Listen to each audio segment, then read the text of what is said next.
মঞ্জুর মুর্শিদ ভাই, আপনার কাছে অভিনন্দন, শুভেচ্ছা। এবং জানতে চাই যে আপনি জানেন যে আমরা প্রায় ডিজি ফিল করি। ডিজি মানে হঠাৎ করে মনে হচ্ছে চোখ ঘুরে গেল, অন্ধকার লাগে পৃথিবী এবং পড়ে যাচ্ছি, অথবা কেউ কেউ অনেক সময় সাময়িক কয়েক সেকেন্ডের জন্য সেন্সও হারিয়ে ফেলেন। What is the reason? এটা অনেকেরই হচ্ছে আপনার। জি জি, ধন্যবাদ তাহির ভাই আমাকে আমন্ত্রণ জানানোর জন্য।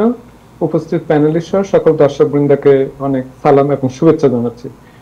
যেটি মাথা ঘুরানো বলে আমরা ইংরেজিতে ডিজিনেসই বলে থাকি, এটি হচ্ছে যে আমাদের যে ওরিয়েন্টেশনটা আছে, যেভাবে আমরা আল্লাহর রহমতে হাঁটতে পারি, কোনো পড়ে যায় না, এবং এটার মধ্যে যে যে ওরিয়েন্টেশনটা থাকার কথা, যে সেন্সেশনটা থাকার কথা, সেটি ডিসওরিয়েন্টেড হয়ে যায় এবং এটি কোনো ওয়ার্নিং ছাড়া, এবং এটি খুবই অল্পক্ষণের জন্য হতে পারে। তখন আমাদের যেভাবে আমরা যে পায়ের উপর যে যে ব্যালেন্সটা থাকার কথা ওইটা থাকে না, এবং সাথে সাথে আমাদের সারাউন্ডিংটা আমার অনেক সময় আমরা খুব আনসিওর হয়ে যাই যে কি ঘটতে যাচ্ছে। তো এটি অনেক সময় যে খুবই একটা মারাত্মক বিপদ হতে পারে সেটি বলবো না, অনেক সময় বোর্ডের কোনো একটা অংশে যদি কোনো ধরনের কিছু একটা মিসিং হয়ে থাকে সেটির জন্য হতে পারে।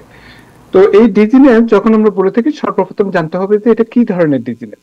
এখানে স্বল্প সময়ের জন্য আমি মাত্র কয়েকটার কথা বলবো। একটা হচ্ছে যে ভার্টিগো, যেটা হচ্ছে যে হঠাৎ করে আপনার মাথা ঘুরানো লাগতেছে এবং এর পরে হয়তো একটা নজিয়া ফিল হচ্ছে, বা কিংবা হয়তো ভমিটিংও হতে পারে, এবং আপনি যেভাবে ব্যালেন্সটা থাকার কথা ওই ব্যালেন্সটা থাকছে না।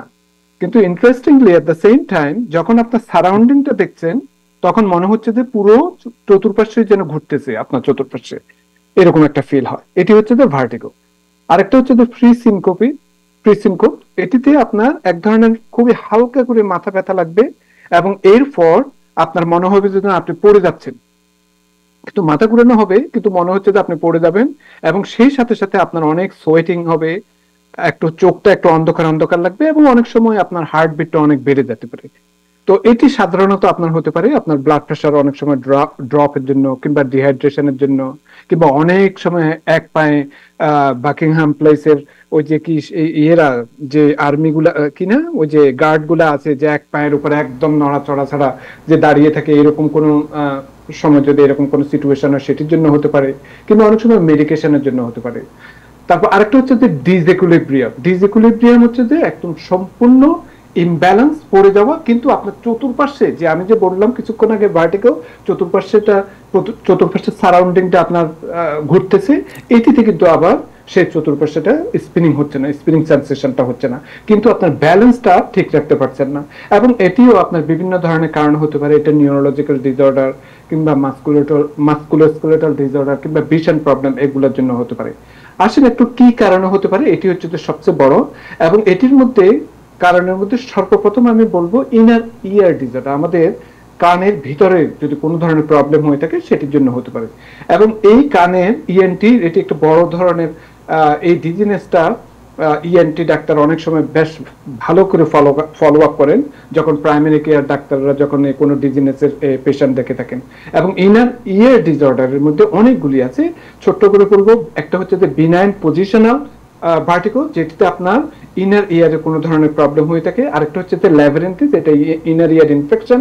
আরেকটা হচ্ছে যে ভেস্টিবুলার নিউরাইটিস, এটা হচ্ছে যে এক ধরনের টিউমার ইনার ইয়ারে। আরেকটা হচ্ছে যে persistent postural perceptual dizziness. Again সেই ডিজিনেসটা হচ্ছে যে আপনার অনেক সময় হয়তো ক্রাউডের মধ্যে, অনেক লোকের মধ্যে আপনার মনে হচ্ছে যেন দম বন্ধ হয়ে যাচ্ছে এবং ডিজিনেস ফিল করতেছেন। আরেকটা যেটি বললাম ইনার ইয়ার ইনফেকশন, যেটা ল্যাবিরিনথিস। এবং অনেক সময় বয়স হয়ে গেলে এটিকে আমরা মেনিয়াস ডিজিজও বলে থাকি, সেটির জন্য হতে পারে। আর অন্যান্য কারণের মধ্যে যেমন কারো যদি রক্ত শূন্যতা থাকে সেটির জন্য হতে পারে। আবার কনকাশন, যদি আপনার যদি কোনো ধরনের যদি ব্রেইনে আঘাত পান সেটির জন্য হতে পারে কনকাশন। নিউরোলজিক্যাল ডিসঅর্ডার যেমন মাইগ্রেন হেডেক হলে, মাল্টিপল স্ক্লেরোসিস হলে, পার্কিনসন ডিজিজ হলে এগুলোর জন্য হতে পারে। এবং একটু করে বলবো, আমি যেহেতু কার্ডিওলজিস্ট, কার্ডিওভাস্কুলার ইস্যুও এটি খুবই মারাত্মক যখন ডিজিনেস হয়ে থাকে এবং ফ্রিকুয়েন্টলি হয়ে থাকে বা ওপেন হয়ে থাকে, তখন অনেক সময় কার্ডিওলজিস্টের কাছেও পাঠিয়ে থাকেন। এবং এটি সাধারণত আপনার লো ব্লাড প্রেশার থেকে আরম্ভ করে যে কোনো ধরনের আপনার করোনারি ভেসেলের মধ্যে অবস্ট্রাকশন থেকে আরম্ভ করে আপনার যে কোনো ধরনের অ্যারিথমিয়া মিন্স আপনার যে রিদমটা আছে সুন্দর রিদমটা সেটি যদি অ্যাবনর্মাল হয়ে থাকে যেটাকে আমরা এট্রিয়াল ফিব্রিলেশন বলে থাকি এগুলোর জন্য হতে পারে।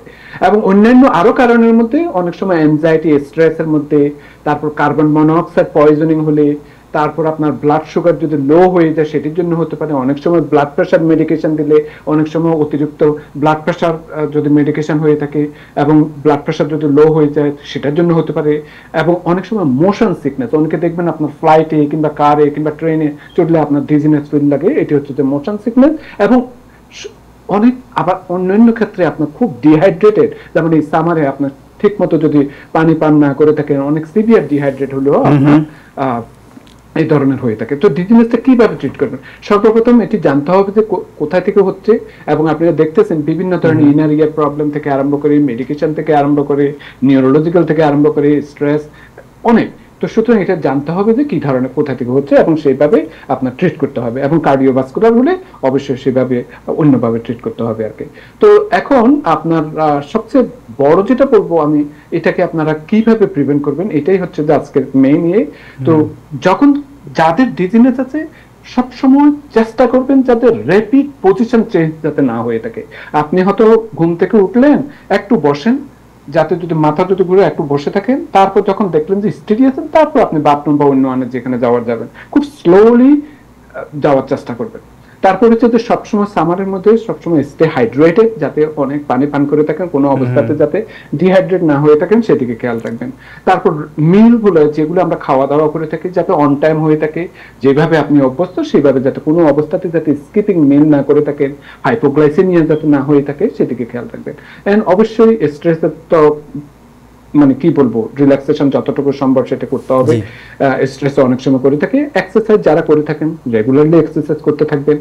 এন্ড আরেকটা জিনিস বলবো, যেটি অ্যালকোহল, ক্যাফিন এই সামারে বা যে কোনো সময় যতটুকু সম্ভব কম নেওয়াই বেটার, কিংবা না করতে পারলে তো বেটারই, কারণ এটি আপনার অনেক ডায়াবেটিস করে থাকে, আপনার স্লিপিং প্রবলেম করে থাকে। তো অ্যাগেন এটি অনেক ধরনের প্রবলেম করে থাকে, ডিহাইড্রেশন হয়ে থাকে এবং ডিজিনেস হয়ে থাকে। এবং যদি এই ডিজিনেসটা যদি আপনার যদি মোশন সিকনেসের জন্য হয়ে থাকে, তখন আপনি প্রয়োজনে লম্বা কোনো জার্নির আগে ম্যাকলেজিন এই ধরনের অনেক ওষুধ আমরা 25 মিলিগ্রাম দিয়ে থাকে সেটি নিতে পারেন। আবার একটু ডিস্ট্রাক্ট যাতে করতে পারেন সেদিকে খেয়াল রাখতে পারেন। এবং যদি এই ডিজিনেসটা ফ্রিকুয়েন্টলি হয়ে থাকে আপনি আপনার ডাক্তারের সাথে পরামর্শ করবেন। Thank you so much, thank you doctor Manzur Murshed.